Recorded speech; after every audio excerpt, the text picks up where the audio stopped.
So they need to have some kind of answer for that, which to me comes in the form of either some kind of tanky hero, which is what T1's banning out, the Timber, the Doom, or something that just has a lot of like early game, mid game strength that's going to come online fast and not need a lot of items. Oh, can I do my prediction? Yep. Mars! Mars! Okay. I like it. Come on! Jab's played Mars like the most of any hero in the DPC season, and it's somehow still here in the last pick. It's great laner with Weaver and Grimstroke, lots of kill potential there. Like, Kunkka as a safe laner is kind of happy laning into Mars, but it's still a solid hero, right? It goes even in pretty much every lane. You just buy a bit more regen to like try and out-sustain the chip damage, and then you're always providing an arena. What the heck? This is Mars is a brew. I was gonna say something complete left field. You're gonna see a brew instead. So what do you feel about that one, Sheep? It's not the Mars prediction.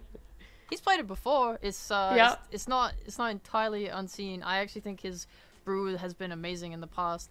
I remember he got picked into like a bunch of summon plus illusion heroes or something, or like buffing heroes. I think we saw him play against like a Darkseer or something, and every fight was just purge, control the fight. Best brewmaster I've ever seen in my life. Jabs owns on brewmaster. He's really great. Yeah, he really they does. They were 2-0 on this hero. It's I think very much a comfort pick. He played it even back when he used to be like a mid laner and then support. He would play support brewmaster. So he's like one of those players that loves these micro heroes. It is so hard for T1 to play into their lineup, though, I feel. Who are you really going on? Especially Brewmaster, who likes to buy stuff like Eon Disc, so he survives the burst. Like, if you get an X Marks, like, into Arrow, whatever, if he has an Eon Disc, he's gonna get his ult off, right? You can't stop the bear. And then you have all these Brewlings running around that you can't really kill. Wraith King has 2 lives. Weaver's hard to catch. Void Spirit's hard to catch. Like, it's so hard to catch and kill anyone on FNATIC's lineup. I don't think Lifestealer solves that issue. I was just about to ask that. I was going to say T1 think Lifestealer could potentially be the final thing that ties all together, but you're not a big fan there, Sheep. I mean, it's rough, right? You have all these heroes with kind of like a lot of mobility and ability to live, and they have no lockdown. They have barely any stuns, actually. BKBs kind of make FNATIC's game kind of easy, I feel like. Well, and then, before we... No, you go, Gods.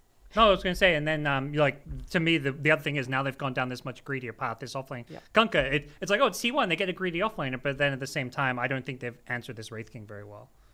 It might be a style that we're used to, but before we jump into this game number 1, I'm going to ask predictions, not only for this game, but for the series, because I didn't get a chance to before the draft to ask you guys. So, Gods, I'm going to start with you. Who's winning this game? What's this series going to?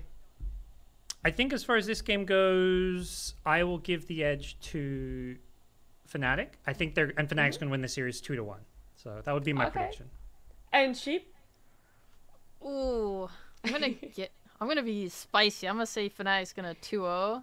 But the more I think about the Lifestealer, I do like that it just lives. I think that FNATIC actually also don't have a way to really kill him. They need to get like silence from Grimstroke onto Lifestealer and then capitalize on that and kill him before he can like kill it.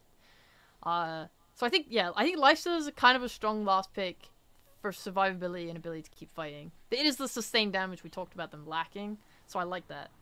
Well, I'm liking the look of FNATIC's lineup, but I'm hoping either way this is going to be a close game. I'm going to head off, and I'm going to leave you guys to jump into game number 1. All right. Thank you, Nat. And hi, Sheepa. We get to cast again. Hey. I had the honor of doing so once during the league phase, and I'm glad to get to do it again. I'm excited for this one. Yeah. Same. I don't know how to cast. I'll do my best. I sat on the panel for so long. Yeah. I like how you showed up today and you're like, I'll just wing it. That's what being Dota talent is all about. Every now and then you just got to kind of BS your way through some stuff, and you know, we're gonna have to get ourselves right into a 5v5 smoke initiation. It's going to be T1 who get the initial jump, but the Inks will retaliate from jabs on the Brewmaster. Not going to connect it. Both teams just kind of looking to disengage, but the torrent from Cuckoo going to catch 2. Armel forced to try and get himself out of there with a Dissimulate. And it looks like no casualties early on. A lot of spells being thrown. Warning shots. We're safe for now, Sheepo. This is pathetic. Not a single bit of blood. I really like the moves, though. I think T1 have really strong level 1 when you do disruption into arrow. Of course, it's basically like a full range stun, should result in murder. Did not result in murder, but what can you do? Yeah, seriously. You see, yeah, disruption arrow with a torrent. They even got level 1 torrent, and yeah, couldn't find the initial kill. Can DJ win the rune battle? You betcha. Snipes in front of Zephyr, so FNATIC get 3 out of 4 runes. That's a sign they win the game. Yeah. Has anyone ever lost a game after getting 3 runes at level 1? I don't think so. Nahaz has brought in some stats, and he's told me that no, it's never happened. So if that's wrong, you can blame Nahaz. Okay, I blame Nahaz. What do you mean? You're saying it's wrong? No, I'm saying I will blame. Okay. I'm saying you're right. Yeah. Okay, I actually don't know how Kunkka offlane pairs up against Wraith King. Because Kunkka's so obnoxious in the side lane just because he keeps kind of chipping at you with Tidebringer. But he's usually good against offlaners for that reason. Like, people have been putting him safe lane because you have heroes like Mars that are usually so hard to kill and deal with, and he actually does just like get through your health pool. I'm wondering if he's going to be able to kind of flex that same strength against like a Wraith King Grimstroke lane, or if he's going to struggle, because they do have kill threat in this lane. They are scary. You have a Wraith King that goes in with stun Inkswell, like that's a lot. That's a lot of damage. Yeah. Already at level 1, they were like bullying this Mirana before she gets the leap up, so they've been a little bit careful of how this top lane goes. For now, they're just chilling. They're shooting arrows at range creeps, just trying to get their level 2 as safely as possible. Taking a peek at some other lanes. Quap versus Void Spirit, expecting anything spicy to happen here? Maybe. It's kind of sad that your Mirana doesn't have any setup from Quap to kill. Because usually, I know the C teams, especially these 2 teams, have been loving Lion. It got banned in first phase. And when you're able to bring like a Lion mid, say, you can get so many kills with it. But I don't think T1 has that much opportunity. They'd have to bring Shadow Demon and Mirana, so we could potentially see like a lot of fighting there in the later rune stages, like minute 6. Yeah. Some double support rotations. Yeah, I guess FNATIC also have the opportunity where they could bring DJ mid with Weaver and dive the Quap, because Weaver's really good at that. I can't count the amount of games we watched during DPC where Weaver would just come mid and just be diving towards tier 2 towers to kill the enemy mid. Well, we'll see a bit later on whether some of those early support rotations happens. Do you feel like, I mean, looking at like the big picture in the 2 drafts, do you think it's more important for either team that this early game and lane stage goes well, or is it, you know, kind of equally important? I'm actually not sure, because when I look at the lanes this game, I don't see one that absolutely destroys the other. You know, I feel like everyone farms. Like Shadow Demon Lifestealer, to me, it doesn't kill Brewmaster. The same way I don't see Kunkka and Mirana really killing Wraith King. I mean, it could happen. But at some point, these carries are just, or at least Wraith King especially, can just be like, alright, I'm gonna go jungle now. See ya. Yeah. And just leave. And so his game doesn't end if the lane becomes difficult. I don't know what the stats on are, but I feel like when there's a Weaver lane, I feel like First Blood either happens there because of the Weaver or the Weaver oversteps. Like, more often than it happens in other lanes. Like, I think where First Blood's going to happen, I see a Weaver, I'm like, it's happening in that lane. Like, the Weaver is going to be involved one way or another. He'll just Sakuchi in and then just be right next to the enemies as he comes out of invis. Like, huh, I have made a mistake. Yeah. Luckily, it's a Shadow Demon Lifestealer, so not quite the scariest kill lane. Yeah, I think there's like a little bit of threat there. If I don't know what Waimon intends on maxing, because some of the Shadow Demons we watched, they went maxing Disruption. But if you go up on Shadow Poison, that does cause a lot of threat for Brewmaster. He's not the fastest hero, right? It's kind of easy to bully him out with the stacks.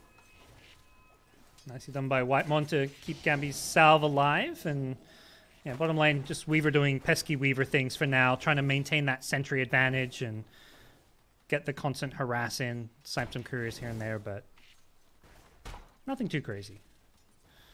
Yeah, they're keeping both the camps blocked as well. One is just blocked by, the small camp's blocked by Sentry on FNATIC, and the other one they were just body blocking. This way there's just like no shenanigans. They know that there's like very little kill threat. Yep. DJ's committed So for this Jab's one. He's going for this kill, but may perhaps regret this one. The one poison sack isn't going to be enough. The second poison clips him, but it's not enough damage, as the dust was even committed on that one as well. So Whitemon used a lot of mana plus a dust and didn't get the kill. That's rough. It feels bad. Because I like the idea of when DJ is a lower level to like use disruption when he uses Shikuchi, and then you kind of catch him and keep him there. You know, the Shikuchi ends, and then it's 8 seconds of him just being able to walk.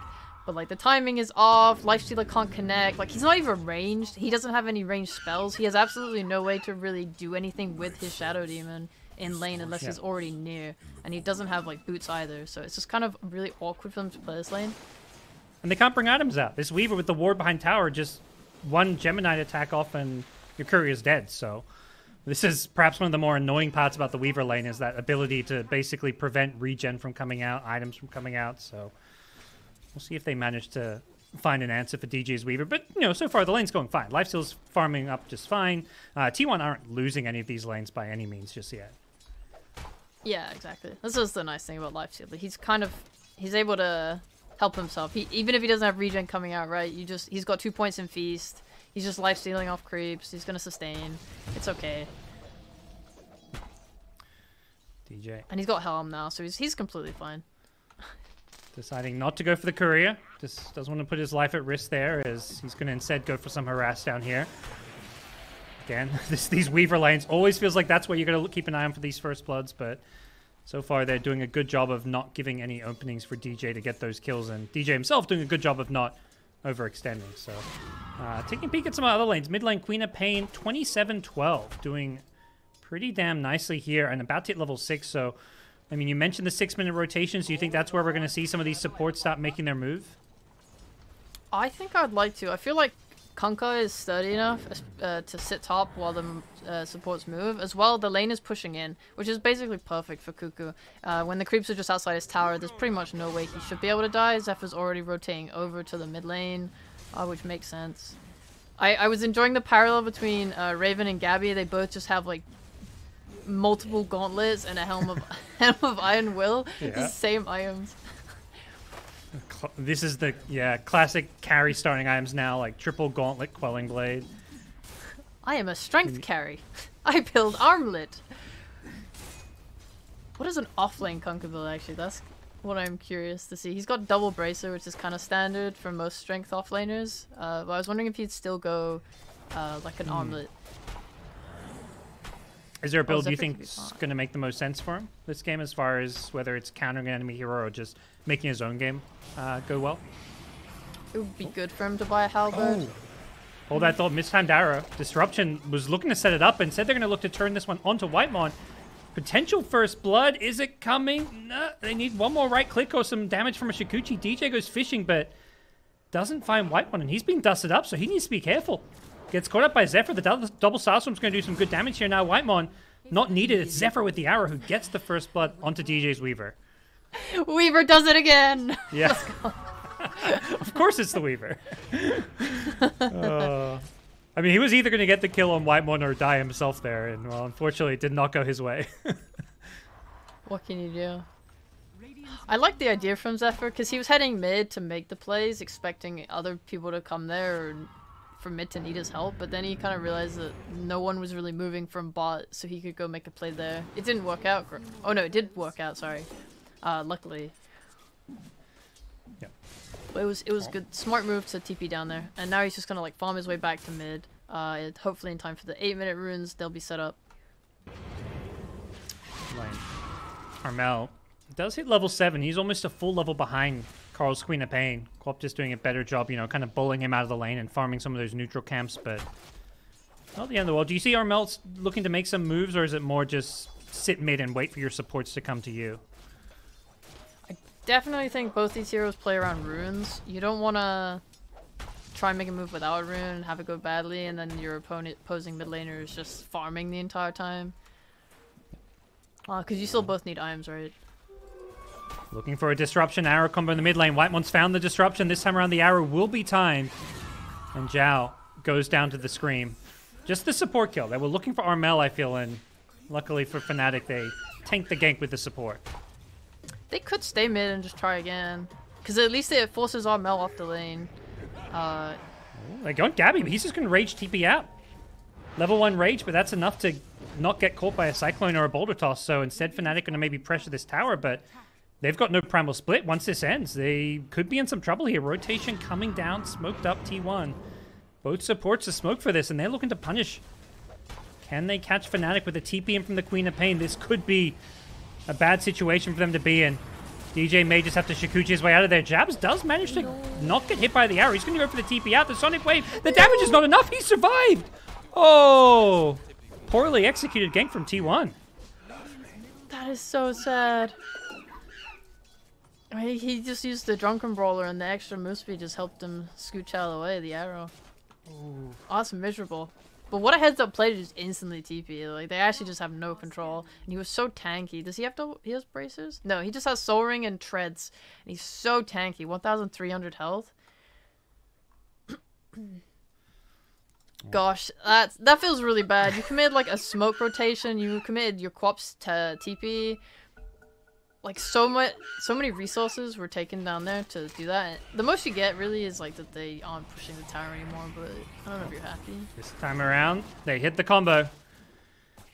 Well, they've not been perfect with the Disruption Arrow, but they've been decent enough to get a couple of kills with it, although they missed 1 or 2 as well, so... The really frustrating thing for T1 is it felt tactically like they were outplaying FNATIC there. Like, the Jabs wastes his Primal Split thinking he can kill the Life Stealer, and then they have the perfect smoke gank to punish him going for that tower. They just slightly misexecute, but it's still T1 with a 3-0 kill lead, but unfortunately, they're not really getting, like, a gold lead out of this one. They're still seeing Wraith King, you know, free farm away up top, so they've still not really addressed this Wraith King at all.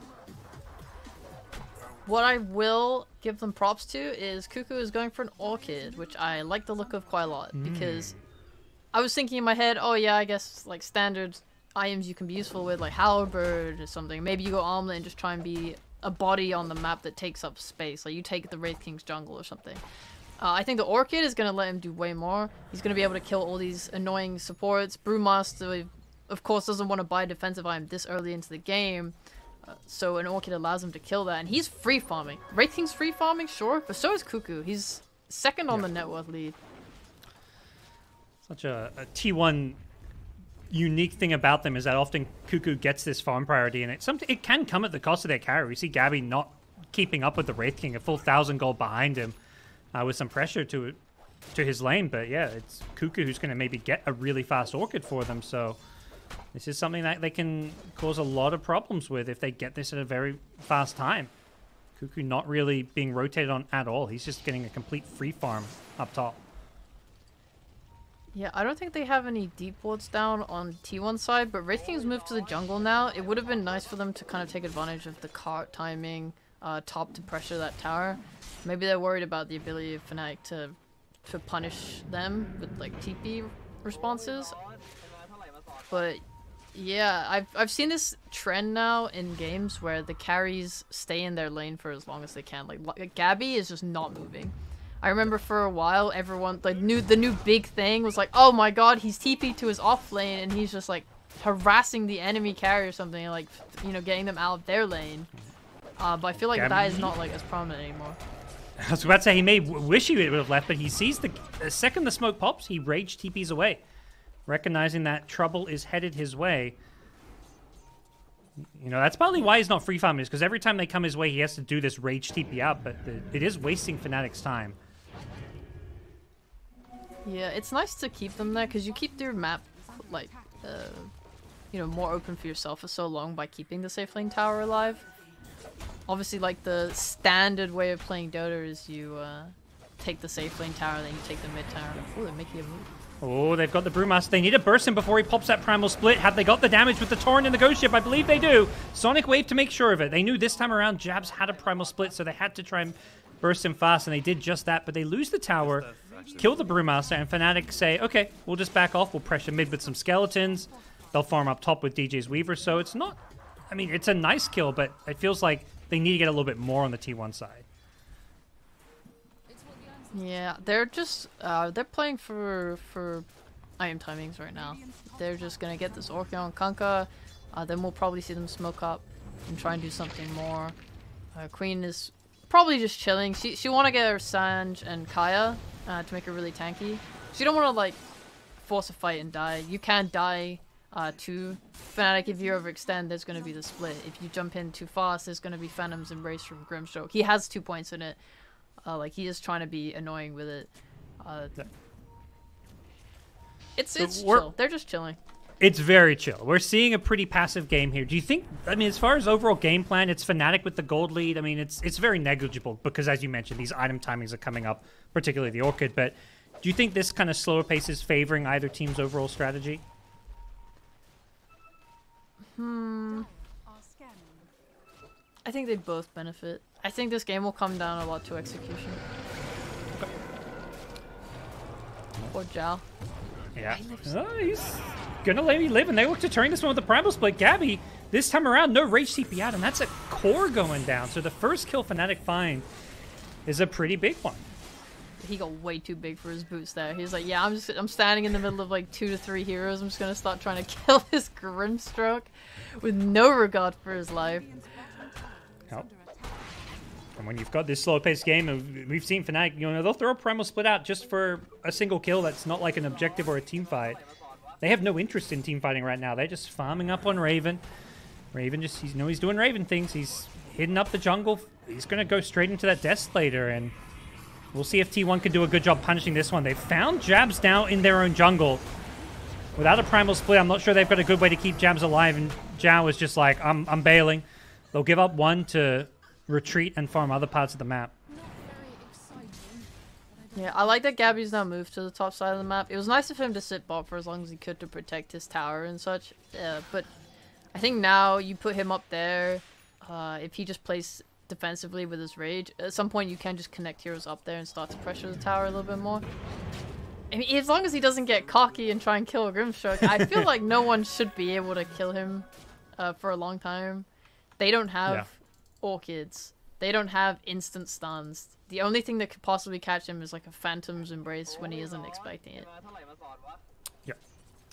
Well, seems like playing that top lane is working a bit better for him, and you know, like you kind of mentioned, getting a bit too big for his britches after the, you know, the previous 2 ganks he just rage TP'd out. So perhaps he's like, okay, let's go on the aggressive for once. But learning his lesson. As another kill going to go the way of T1. This time in the mid lane, again, it's Jabs. He's the one who's been kind of, unfortunately, forced to farm some of the more dangerous parts of the map and gets found out by the Kunkka Orchid. So that's an item that's going to cause Fnatic some issues this game if they're not careful. Armel's Void Spirit also very susceptible to it until he gets some kind of way to dispel it. So we'll see how Fnatic respond to this and if T1 can kind of start to take over this game now that this Orchid has come up. Dude, it's so awesome. It's actually so good. Look at all the Fnatic's heroes. They don't want to itemize against it. Yeah. Void Spirit's going Kaya Sanj. Bru's already on his way to an Axe. He's not going to be like, oh, I guess I'll just switch to a Yules or something. Like, you don't want to do that. That makes you feel terrible. Like, he really wants this Axe. This Orchid is just, like, frightening as long as T1 gets the jump. Yeah. And unlike T1, like, for T1, if they were facing this, they have a disruption save. But this time around, Fnatic will get the jump in the mid lane, but there's a disruption save. You go in a hero, disruption is there, but he does get caught by the pull as he comes out, but the Queen of Pain gets bailed out, and now the Ghost Ship rolling in as well. They've taken out the Void Spirit.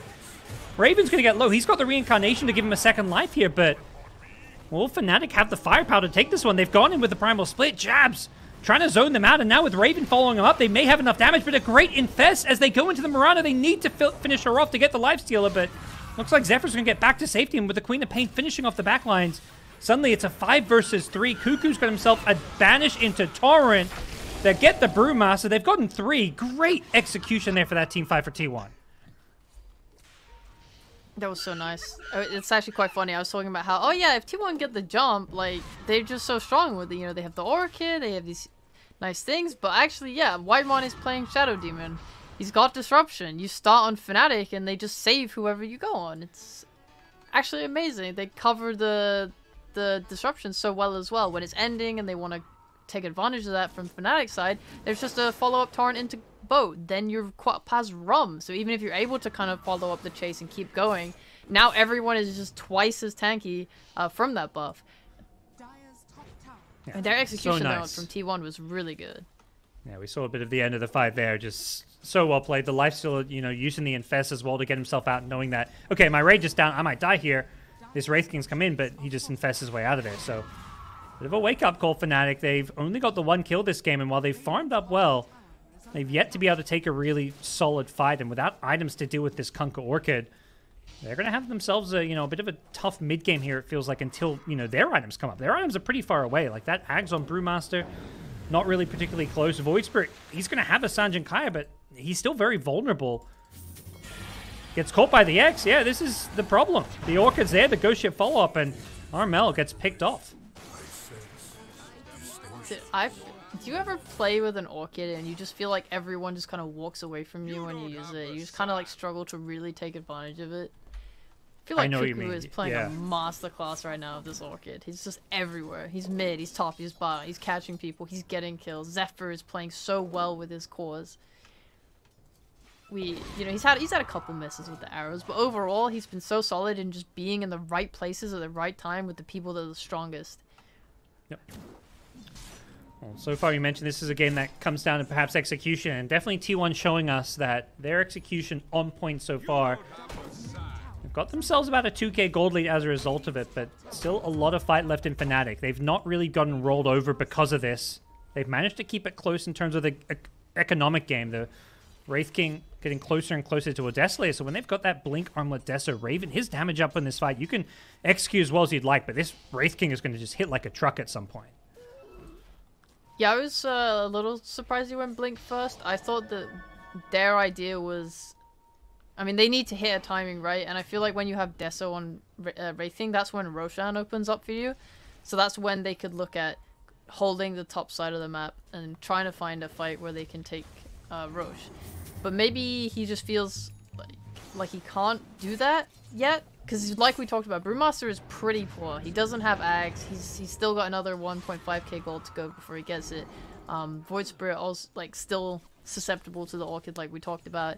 So I guess their fights, especially after that one just there, it all just looks a little bit rough and hard for them to take it. So maybe they're not feeling comfortable about fighting for Rosh, and they're just happier to go Blink. So it can be used defensively, right? If they show he can just blink away, get himself to safety, kite, try and farm. Little smoke rotation from T1. They were, I think, looking for some bigger fish to fry, but they do catch out the poor Grimstroke. But I think good news for FNATIC is that didn't catch a core, but there's still potential for Armel to get caught here in the mid lane. He gets disrupted. The Fault could come in, but Raven's just blinked on the Shadow Demon, instantly deleting him. The arrow going to come flying through, but the Orchid on the Wraith King not going to do a whole lot except stop him from throwing out another stun, which is still on cooldown. And FNATIC maybe looking for another follow-up initiation. The Blink Wraith King coming up in a couple of seconds, and he's found the Mirana with Armel following it up, and they're going to catch Zephyr as well. So T1 getting it in a bit too deep there and finding the wrong targets. Really well played by Armel in the trees there, not getting caught by the Disruption arrow combo. That's really nice. FNATIC playing their game plan really well right now. They tried to make an offensive move. It didn't go well. So what do you do instead? You just push out your waves, and then you punish. When T1 end up behind their tower and being a little bit too far up the lane, that's when your Wraith King has his blink and is able to just pick you off and say, hey, you've gone up too far, sir. Stand down. Yep. Oh, and the big item that's come out now, DJ has an Ag Scepter, so we kind of mentioned, they don't have that save for the Orchid, but now they do with DJ's Weaver. Dude, where did he get an Ag Scepter? Dude, Brew doesn't have an Ag Scepter. Oh my god. This is DJ things. He was sitting top lane farming against the Kunkka for a long time. He kind of got that, the classic, the BSJ dead lane, where it's like, okay, no one wants to farm top. DJ's like, I'll do it, and I'm DJ, so I don't die. That's true. Yeah, it takes advantage as well of Lifestealer as a hero. Like a few minutes ago, I was watching DJ just Shikuchi past Lifestealer, pop out of invis next to him and just say hey buddy, and just farm the wave. It's what are you gonna do? Stun me? Slow me? I'm Weaver. It doesn't matter. That's actually really nice. Makes sense then. He has so much money. Oh, this as much as T1 have been seemingly momentum favoring them and making all the right moves to win these fights and get most of these kills, FNATIC have quietly got themselves this Ag Scepter. They've got that Armlet Deso and Wraith King, and they're ready to fight. They finished the Ag Scepter on Brewmaster as well. They jump in with Raven. They found the Shadow Demon. That's the big target they want to kill off first, but can they do this with the Infest to heal him up a little bit? They get the Soulbind as well, and the damage is just there to finish him off. Raven is going to lose his first life on the Wraith King. Shadow Demon even going to buy back to try and make sure this fight goes well from the Sonic Wave. A complete whiff from Carl. As both teams, I believe, going to look to disengage with the Shadow Demon buyback. It seems like Fnatic are happy just to respect T1's strength here and disengage for the time being. I think they could just go again on Fnatic. Japs has his Ags. They have another split. T1 smoking at them. Time-lapse away. Shikuchi, nicely done by DJ. He does get dusted up, but he's out of catch range. Really good play from Fnatic not to get caught there. But Roshan, Fnatic, if they want to contest this, they need to get there soon. T1 are killing this one fast. Jabs does have a second primal split with the Aghanim Scepter, but it looks like they're just not responding to this one, or they just don't care. Yep. It's getting low. It looks like it should be too late. Another arrow going to come flying through, and Roshan will drop. Get scanned up, but Fnatic, will they still try and fight into the Aegis? Don't believe they're looking to do so. They're sending the Wraith King bottom, and seems like they're happy to just play it safe for now. Yeah, I respected the idea of going back on Fnatic, because Raven doesn't have reincarnation, right? You don't really want to take another fight and throw, but you can't give up Roche either. And I don't know if they just didn't realize that T1 had gone in the pit or what it was, because it seemed like after a few seconds they were like, oh yeah, crap, the Roche, let's go smoke. But it's too late, because they had more cooldowns. They didn't have Grim ult, they didn't have Wraithing ult, but similarly T1 didn't have like Quap ult. They didn't have boat. You can go. It's not like the worst fight for you, I think. And you have Weaver save onto your Wraith King. I just think they were stronger with that extra split, but it's okay. They're still fine. I think when you have Aegis on a team and you feel like you can't fight into it, you just split really hard and push waves as much as you can. Try and split up T1 to make sure they can't just group up and take objectives. And that's worked really well for Fnatic so far. It seems like, you know, a situation where they could have contested Roche, but the game plan hasn't been to play aggressive. It's been to sit back, split push these lanes. That's what Weaver got this Ag Scepter from. Raven, you know, he's got the skeletons. He can always split push these lanes. So, you know, as much as it may be giving up an Aegis isn't the ideal scenario, they're by no means in a bad position because of it. Exactly. Ooh, Armel gets sniped by the Tarn in the trees. He was TPing out. Will he survive his way through this one? Looks like with the double Astral Step, he's got another one if needed. He should be okay. Goes in the creep wave here, has the Dissimulate, and he's back to safety of his tier 2 tower. So he'll be okay. Very heads-up play from Cougar to catch him, but doesn't lead to a whole lot. Yeah, like T1 are a little spread out right now. Even if White Mono had been in position there to catch Armel with Disruption, Mirana's mid with Kala right now. And while this is all happening, they go Raven's pushing in bot. Yeah. Well, here come Fnatic. They want to go on Gabby. He's got the Aegis, but they'll take out his first life with ease. Have they got a play to make for his second life? The backup is coming. It's a little bit far away, but Gabby's just going to get himself back to safety here. They've gone on a Brewmaster illusion, so Fnatic take out the Aegis without having to commit any big cooldowns, and they'll defend their top tier 2 tower because of it, but they're now all kind of, they're committed up here, so they're looking for a fight. That was Demonic Purge used. If I'm Fnatic right now and I feel like I'm strong, they should probably try and take a fight. They have 2 splits. There's no Demonic Purge. They still have like Boat and Scream, but that's fine. Like, I think you're stronger on Fnatic at this point. Yep. They're showing signs they want to. Yeah, they smoke up. Straight down the mid lane they go. Raven leading the charge. He's got a BKB up on his Wraith King now with level 18, so that 60-second cooldown reincarnation. We'll be more than happy to throw away lives to make these fights happen. And Gabby's going to be a little bit careful. He's very close to them, but they see the Quap. They're going for Carl, it seems, instead. On the high ground, Gabby has to rage himself out of there. He's going to be A-OK. Armel, no Aghanim Scepter, so no insta-silence or anything. That's a shame. They don't have vision, so it's really hard playing like blindly there. Send the Void Spirit top, and as a result, T1 use this to capitalize and get a support kill. Just poor Grimstroke lingering a little bit too long, but I think the game plan for Armel and Fnatic was, let's just fall back a bit, finish off this BKB, they're going to have double BKB soon, and that's going to put FNATIC in a pretty good position for these upcoming team fights. It feels kind of sad when you play blindly like that because of the fact that like Lifestealer doesn't die unless you have vision of him. If you blink in blindly and you hesitate for even a second, he's gonna rage, and then your initiation's really botched. Yeah. It's easier for T1, right? Carl's Quap has her shard, she blinks on someone, they're silenced. That's enough time to kind of start to set up the kill properly and kill them. She also has BKB, so she's pretty safe. Nice of them to turn that smoke gank around.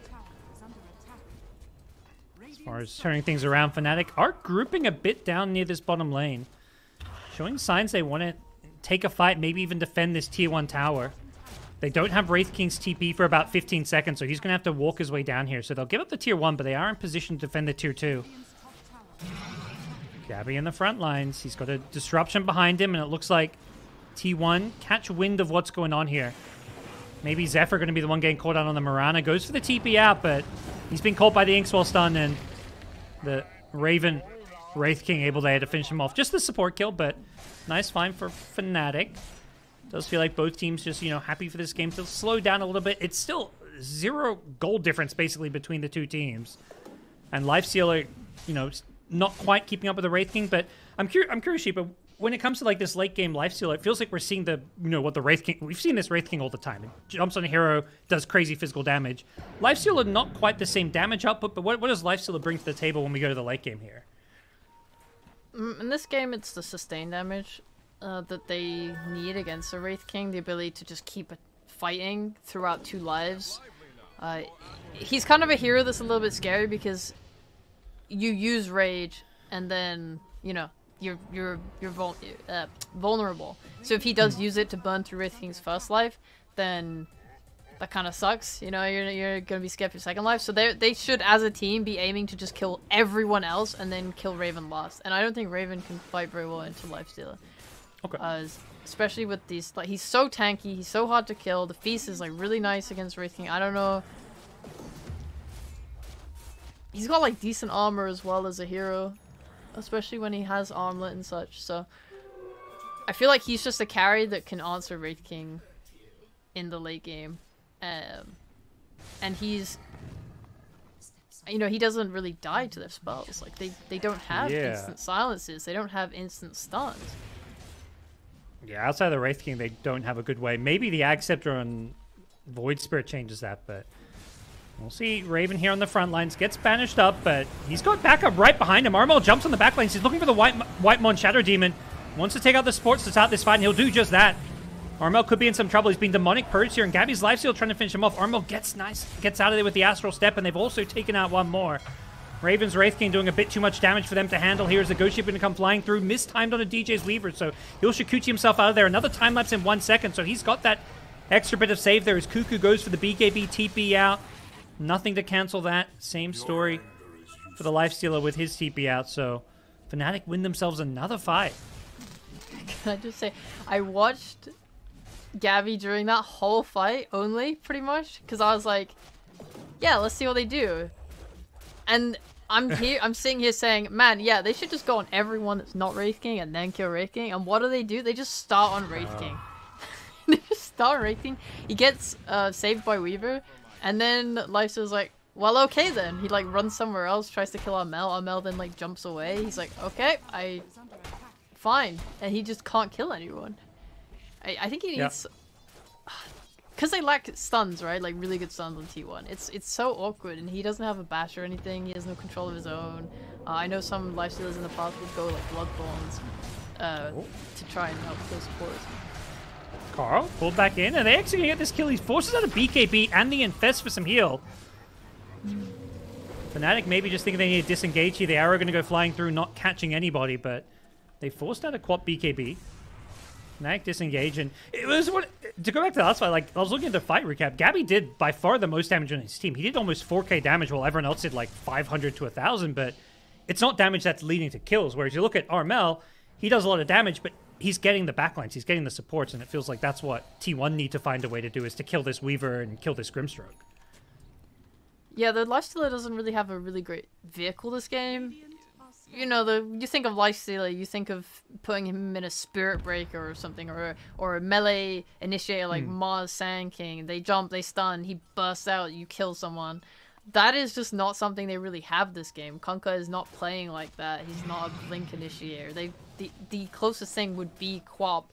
But you kind of put yourself in an awkward position if Quap and Lifestealer are blinking into someone. If Fnatic are able to turn that in any way, then 2 of your cores are out of position. It's awkward. Yep. And now that, DJ has that Ags, you commit everything to blink in with an Infested Lifestealer. The turnaround potential's there because of that Aghanim's time lapse. So makes life a little bit harder, but that's something both teams now have, that insta-save with disruption as well as time lapse. So we'll see how both teams play around it. Fnatic have managed to get themselves a very slight edge when it comes to the gold separating the 2 teams, but realistically this game is now going to become down to how these next few team fights go. And both of these teams eyeing off Roshan. Roche number 2 has respawned, so that's Roche with an Ag Shard. A lot of pings coming out, scouting with the Beetles. Both teams posturing around this Roshan. Yeah, I love how Roshan dictates the game map. When they finished Gabby's last Aegis, the game just kind of swung to bot. We saw loads of like, oh yeah, we're going to try and push bot tier 2. Yeah, we're all going to rotate down there and take a fight. We're going to push the lane and people playing bot, playing an enemy jungle. Roshan spawns? Top. Yep. Top. Look at all these wards. They have wards for days all over their own jungles, so they have perfect vision of the areas. Armel forced a BKB in the mid lane, but they pulled in the Lifestealer. He's going to double damage, so Gabby wants to try fight his way through this one, but he's kind of isolated here. He's being stunned up, dusted now as well, so they see him. Can they bring him down here? They're just throwing him up in the air with the Cyclone. Asking him to drop him, but the Remnant not going to land as he pops the Rage on landing. BKB from the Kunkka as well to keep him alive. Neither team taking any losses just yet, and it looks like full disengage from T1 as Fnatic unable to connect on any of those kills. Definitely a scary situation. No one's dying. Sucks, gods. No one's dying, gods. It's not fair. I want blood. Like that level 1 5v5 was just like a precursor for how the entire game will go. Yeah, they'll 5v5 and no one will die. Fnatic say, okay, well, don't worry, we got you, Sheepo. We'll show you some kills. Gabby, oh my god, he's gonna lifesteal his way through. There's the boat, catches 3! T1 with a sick turnaround. The Kunkka from Cuckoo blows up Jabs, and he's looking for Armel next, whose BKB is still on cooldown. Does get himself back to the low ground, and instead it's going to be Grimstroke taking a spill, and that should be able to set up T1 to secure themselves for Roshan. What a turnaround coming out from Cuckoo's Kunkka. Dude, what a voice line. Gabby just drops the Master is here? Hell yeah, Master Cuckoo is here. Master Cuckoo is here to save the day, and T1 are here to take themselves Roshan, plus get themselves a free Roshan Shard. Looking around is DJ's Weaver, but I don't see any way he can do any of his, DJ plays that he likes to make around the pit. He's not on a Nurse Spray, he's not on a Clockwork.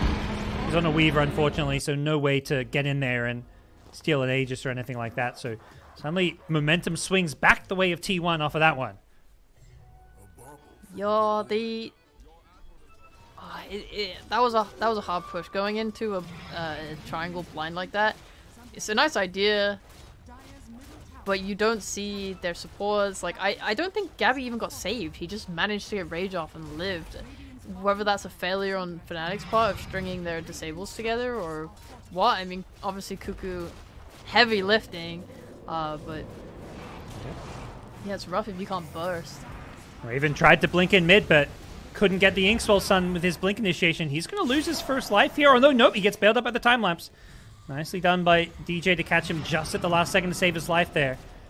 He does have the reincarnation to play around, but Jabs in the front lines. His Primal Split Warriors are just getting shredded by Lifesteal. That's, one hero Lifesteal is pretty good against as well in the late game. Is this Brewmaster? He just doesn't care about these spirits. I think Brew feels sad. In the triangle, I think a massive part of that fight going badly was that Jabs didn't get his split off. I'm actually not sure how that happened. I don't know if he was just being greedy or something and didn't want to pop it when they went on Lifestealer, but it definitely did not help their fight when he just got caught and died without it. Luckily, he has Refresher now, so if they do manage to take a good fight where he can use it, that's a lot of bears. I just would like to see him get something so that he doesn't die without being able to use it. Like, that's so bad. Eon Disc, BKB, whatever is needed. Maybe even a Blink. I don't know. That's kind of weird, but you can't have that lost fight happen. Yeah, and if he gets his split off, it feels like, you know, his warriors aren't killing anyone, but if he can just keep this lifestealer cycling for an entire fight, you know, much like the Wraith King, it feels like you just got to ignore this lifestealer because he's getting a bit unkillable. He has only built items that make him tank here. He's so tank, there's no damage. Cuckoo. They go in on the Kunkka, but gets bailed out by the disruption here. Raven in the front line's doing some good damage here, but now Gabby and the lifesteal's rocked up. Carl gets a nice Sonic Wave through them all, and that's going to bring down Armel. His Void Spirit goes down, and FNATIC just don't have the damage to get these kills, not against the disruption save, and they're going to lose more with the Grimstroke going down as well. DJ trying to get himself back to safety, finds a nice spot to TP out from. And it looks like they'll get themselves out of there for now. They've got buybacks if needed, but suddenly T1 are the ones on the front foot, and they may be looking to go high ground here. Jumping in, Carl doing what he can. He's got the Lincoln Sphere to play around. He's going to be a little bit careful here. An Inkswell stun could cause him some problems. Instead, it looks like T1 just going to focus the objectives. Gabby gets the tier 3 tower, and they just say, that's enough for now. Look for a reset. Look for another catches. T1, they're not fully backing off here. They are looking to keep the pressure on and maybe force this Void Spirit to buy back. Armel going to hold on to it for now. And they're going to go again. They're going to put Gabby on the high ground with that Solar Crest and Armlet, just doing what he can to bring down this melee Raxin. The pressure's now on. Jabs has those primal splits if he wants to use them. He popped the refresher and everything. Doing some decent damage to Gabby's first life, but with the Aegis to play around, they're just going to get a full lane of Rax for free, and they're going to swing themselves top. They've still got a minute and a half, and FNATIC may just find themselves going down a second lane here unless they can buy time to take a fight with this Void Spirit respawn. They go in with the Raven Wraith King. He blinks in, but they don't have the damage for Gabby just yet. He's getting low. Can they do this one? He turns with the Rage. He's just life-stealing his way through this one, and they just take out the Wraith King. His first life goes down. They're maybe going to be able to kill him a second time. He can't get the BKB off, and they lose Wraith King. Raven's down. T1 going to go for the Rax now, it looks like, as Jab's on the front line with the Primal Split. Armel's respawned, but the disruption saves are there to bail out the Mirana for now. Leap out as well to keep him alive, and Armel just forced a BKB and watch his teammates die. Carl jumping into the backline. Januel, he's got absolutely nothing to get this Queen of Pain off of him, and Carl is going to clean up the backlines. He's godlike, and T1 are just crushing FNATIC in these team fights. They get that second lane of Rax, but more importantly, they force multiple buybacks, get some key kills, and find themselves GG. It's over, Sheepa. I would also call GG if my Weaver failed to ult me twice on both lines. Damn. Oh, no. It's like, it's a Wraith King. He'll be fine. Oh, whoops. Did I not push my ultimate? Dude, he was just out of range. He like walks up to Wraith King and tries to ult him, and then like he dies, so he walks back to make sure he doesn't get gone on, and then walks forward to ult him again, and he dies before he can get back in range again. It was the saddest thing I've ever watched. I felt DJ's pain. This is not the Weaver from like 3 years ago where the Aghanims time ups had like a 1k cast range. You gotta get nice and cozy to cast that one. So it was rough. A little bit. I mean, up until that last fight, this game was very close. So, I mean, you mentioned execution is kind of the name of the game. T1 got that second Roshan. It felt like from there it was kind of smooth sailing for them. Yeah, it was really execution. It was like them taking that fight on the high ground there was poor. I think FNATIC made quite a few mistakes, especially the first Roshan. I would criticize the most. I think T1 had expended their cooldowns, and FNATIC didn't regroup and push that advantage well enough. I don't know, maybe they just had a different idea, like they felt they weren't strong enough, which is totally fair. Of course, I don't understand how pro players think, but yeah, it just felt like they were a little bit too slow on there, and they failed that smoke gank bot as well into the fog. All these little things, like all these moments where they would take over the game, were just lost, and it's rough. It's hard for them. Yep. Well, T1 perhaps just slightly outmaneuver FNATIC. They get that Roche control, and they take game one, but it is a best of three. FNATIC will have a few things to think about, but we're going to come back and get ourselves ready for that game number 3. We'll bring Nat back in as well, but we'll have a quick break, so guys, stick around. You don't want to miss game 2 of FNATIC versus T1. We'll see you there.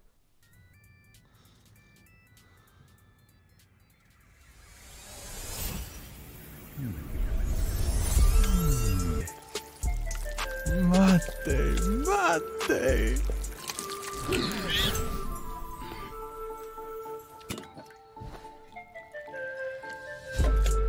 More day, more night.